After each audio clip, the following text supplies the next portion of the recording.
I'm going to get into what happened in that fight round by round. But before I get started, I'd like to introduce myself. My name is Eric A. Bradley, aka the Real Fight Doctor. And what I do is I break the fight down. And just so you know that when you start this fight off, it begins before training camp begins. There's a reason why Errol Spence Jr. had a hard time with accepting to make this fight happen. Derek James has been in boxing his whole life. And so whenever you see a fight of this magnitude, you do understand what the guy who was in the opposite corner, what they actually brought. And what you know about someone like Bud Crawford is he's knocking out guys that are not supposed to be knocked out. Sean Porter is not a guy that you stop. And when Sean Porter was about to fight Errol Spence, we actually were going to help them out sparring and training to get them prepared. I understood one thing about him when I talked to the father of Sean Porter, which is Kenny Porter.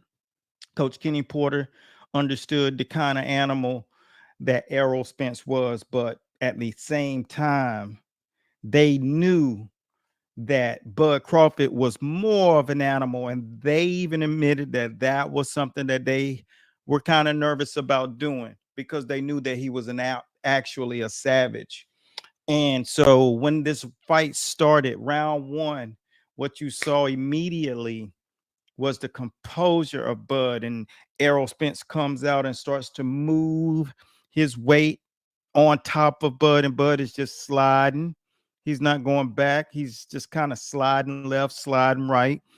And the first thing you notice is the first jab that Crawford landed, the jab moved Errol Spence. I knew at that point that 2-inch reach plus the what you call that cat quick reflex, and not just the reflexes.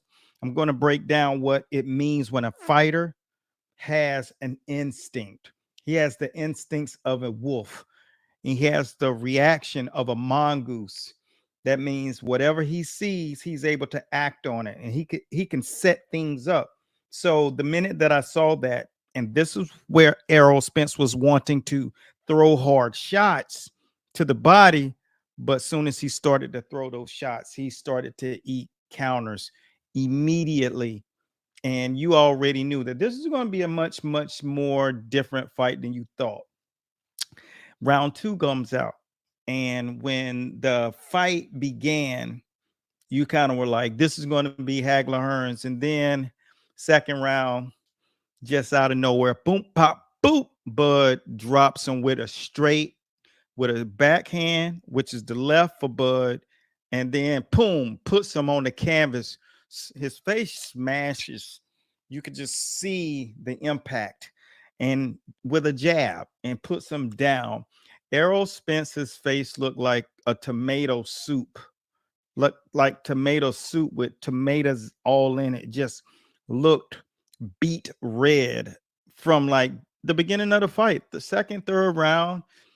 And Bud, his accuracy is just immeasurable. You can't really see how a person can be in such close quarters, mid-range, A zone at distance, B zone, mid-range, C zone is in crunch position. You can't imagine how a person can have accuracy when elbows and are all entangled, and he's just like, and the shots are landing flush. And of course, I've been coaching for over 30 years.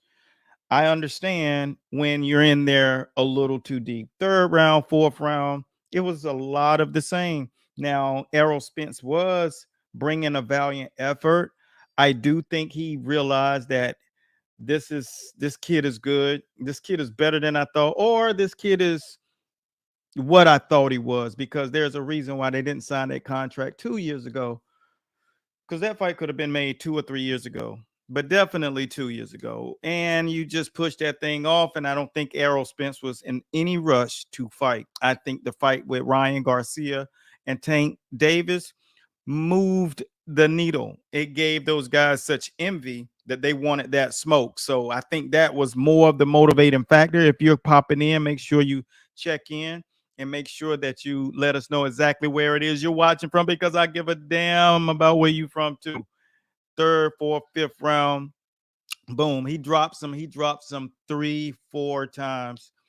By the time the end of this fight is segueing, what you're noticing is that Errol Spence has will, but at the exact same time, you got to think about guys who are in this position of Derek James, who are coaches who know that their fighter is being bested.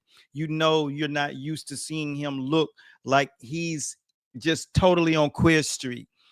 He has no answer for this kid. And the demeanor of Bud, there was absolutely no sense of urgency. He just was chilling. He was just whooping this kid.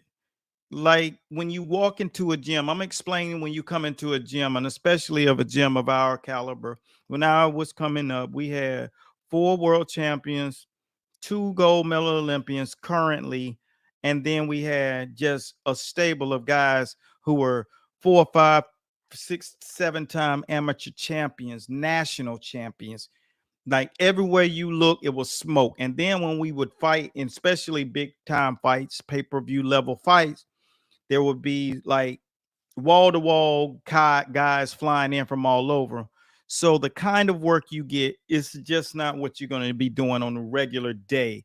You're going against the best fighters in the world. Great instincts, great reflexes, great athleticism, and experiences. So when you are in that boat, you get an opportunity to see when your fighter is getting smoked. It's one thing, like because the guys maybe got better skills, or maybe the guy just has a physical advantage. Maybe he's just a reflection of you in that mirror. But when you see that the guy is hitting you in places you don't see, and he's countering you in areas you've never been countered, he's beating you to punches you're not even expecting to be exchanging. Those are fighter instincts. That's one of the things that you can't teach. James Toney, Dwight Muhammad Cowie, people who have the innate ability to turn anything into offense, whether you're throwing and they're countering, or you're throwing and they're timing you, throwing it at the exact same time, or if you're in a position where you're retreating and then they just decide to go ahead and lead. And that's what you saw. He was throwing heavy punches, he was leading, he was setting punches up, he was catching at the exact same time. There was every element, and Bud didn't even get to the point where he was turning it on yet. And it's just so ironic. I'm going to explain to you what makes him so unique, because it's like when he throws his offense, he's throwing punches and it's like his arms just extend an extra 8 inches when he throws his punches. And when you guys get an opportunity to watch the replays, you'll see some of the shots, and they were just like when he throw looping shots, it's like his arms just extend, and it was just Errol stood no chance. Like you just think about this. The referee jumps in and stops it because it's obvious when you see the replay that he was totally about to get obliviated beyond recognition. He already looked like Martin Lawrence when Will Smith was in the movie Hitch and ate shrimp or seafood and was allergic and swole up. Pull up Will Smith Hitch, allergic reaction. That's what he looked like. And you just knew that this was it. You knew it by the third round that this fight was going to go to Bud Crawford decisively and by knockout, and it was. So hopefully this was something that was informative to you. If it was, make sure that you continue to follow for more. But until right now, we're about to get out and check out the other fights going on. We got guys down here from Boca Raton fighting Dustin Poirier over here in the UFC. So until next time, continue blessings for more. If you like what you heard, continue to hang around for some of the other stuff that we get into. But Bud Crawford, without hands down, even over Inoue, because Inoue was fighting a guy who was jet lagged, and you can't even compare what he was doing. What's up, champ? Let me know where you're watching from. Oh, that's Stace. Hey, baby. And it's no comparison who's pound for pound. He just took a world champion guy who is Olympic pedigree, who's destroyed everybody that stood in front of him, and he took him to school. And that's what happens at the elitist of levels of boxing. So until next time, keep blessing, man. I'll see you guys soon in the winner's circle. Coach Bradley, and I'm out.